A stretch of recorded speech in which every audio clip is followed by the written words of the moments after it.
अस्सलामु अलैकुम वरहमतुल्लाहि वबरकातुहू। नहमदुहु व नसल्ली व नसल्लिमु अला रसूलिहिल करीम, अम्मा बाद, फ़अऊज़ु बिल्लाहि मिनश शैतानिर रजीम, बिस्मिल्लाहिर रहमानिर रहीम। इन कुंतुम तुहिब्बूनल्लाह फत्तबिऊनी, सदक़ल्लाहु सदक़ा रसूलुहुन नबियुल अमीनुल करीम व नहनु अला ज़ालिका लमिनश शाहिदीन व शाकिरीन वल्हम्दुलिल्लाहि रब्बिल आलमीन। आइए अपने आक़ाए करीम की बारगाह में दुरूद पाक का नज़राना पेश करें। पढ़े बुलंद आवाज़ से अल्लाहुम्मा सल्लि अला सय्यदना शफ़ीअना मौलाना मुहम्मदिन मादनिल जूद वल करम व अला आलिहि व सल्लम। सबसे पहले हम नातिया इनामी मुकाबला के बानियान, मुआविनीन और वो बच्चे जो शरीक हुए और बच्चियां जो शरीक हुई, सबको मुबारकबाद पेश करता हूँ। सुबह से लेकर अभी तक नाते पाक का ये मुकाबला चल रहा है। ये बच्चे कितने खुश नसीब हैं कि आज हफ्ता 10 दिन से नाते पाक याद करते हैं। शेर व सुखन की जितनी भी किस्में हैं, हम्द है, नात है, बनक़बत है, गज़ल है, बरसिया है, नज़्म है, असनाफ़ सुखन में सबसे मुश्किल फ़न नात गोई है। इसलिए कि नात में थोड़ा अगर आप आगे बढ़ गए तो शिर्क हो सकता है, और अगर आप थोड़ा घटा दिया आपने तो कुफ्र हो सकता है। यही वजह है कि बहुत सारे सहाबा किराम बड़ी बड़ी शख्सियतों के मालिक, जिन्होंने सबसे ज़्यादा नबी कौनैन की सुबह शाम को देखा, ऐसे सहाबे किराम ने भी नात गोई नहीं की। नात गोई बहुत मुश्किल फ़न है। और देखिए, और इस मुश्किल फ़न को भी बहुत सारे हजरात ने आसान भी बना दिया। उनके लिए कहना आसान है जो शरीयत के असरार व रुबूस और उनके मसाइल व अहकाम से वाकिफ़ है।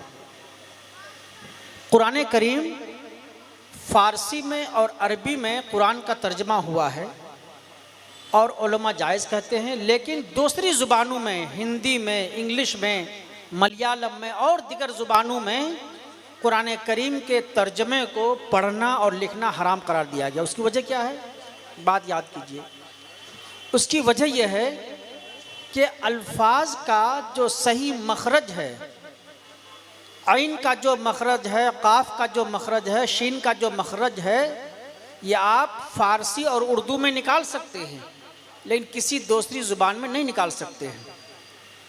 तो किसी अरबी ज़ुबान को, कुरान करीम को ऐसे अंदाज में पढ़ना जो कुरान करीम के नुज़ूल के ख़िलाफ़ हो, ये पढ़ना हराम है। इसीलिए फ़ुक़हा ने मना फरमाया। अल्लाह ने जो कलाम पाक को नाजिल फरमाया, सभी बच्चे जवान जानते हैं कि इसमें नबी का जिक्र है, नबी की तारीफ़ है। नबी की तारीफ़ करने ही को नात कहते हैं। तो नाते पाक का सबसे बड़ा मजमुआ है कुरान करीम। तो देखिए, कुरान करीम में जो अल्फाज हैं, उन अल्फाज को अगर आप ट्रांसलेट करते हैं और खुदा न खास्ता ट्रांसलेट करने में, तर्जमा करने में वो अल्फाज अगर बिगड़ जाए तो आप कसदन एक हराम काम के मुर्तकिब होंगे, और अगर माना बदल जाए तो न जाने कहाँ तक पहुँच सकता है। और तो कुरान करीम को आप लौह-लौब के साथ, किसी ऐसे आला के साथ नहीं पढ़ सकते हैं जिसकी वजह से अल्फाज के माने बदल जाए। इसी तरह से आप नाते नबी भी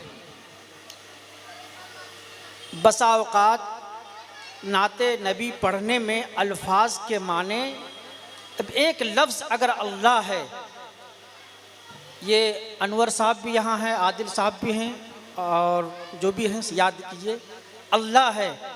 आपने इक्को को इतना बढ़ा दिया, अल्लाह करते रहे, तो ये आपसे एक ला इल्मी गैर दानिस्ता तौर पर फेले हराम का सुदूर हुआ। ऐसे अल्फाज जो अल्फाज आसमानी हैं, जो अल्लाह ने नाजिल फरमाया, उसको आप खुद पढ़ें या किसी आला के ज़रिए से अगर बदल देते हैं तो ये आपसे फेले हराम का सुदूर होता है। तो बसा औकात जो आप लोग वो सिस्टम चलाते हैं जिसकी वजह से अल्फाज के आवाज़ें तरतीब वार बढ़ते चली जाती है। तो अल्लाह का जो इस्म है, अल्लाह का जो नाम है, अलीफ से शुरू हुआ, हा पर ख़त्म हुआ, और आपके उस आला के ज़रिए से एक हा नहीं बल्कि 8-10 हा निकल जाता है, जिसकी वजह से आप गुनाह के मुर्तकिब होते हैं। तो ये नाते नबी है। आप अल्फाज को जब अदा करते हैं तो आपके अदा करने में ऐसा तरीक़ा नहीं होना चाहिए कि वो लफ्ज़ बढ़ जाए या लफ्ज़ घट जाए। अल्फाज को उनके मखारिज से ज़्यादा पढ़ना ये भी हराम है, और बिलक़स्द उससे घटाकर पढ़ना ये भी हराम है।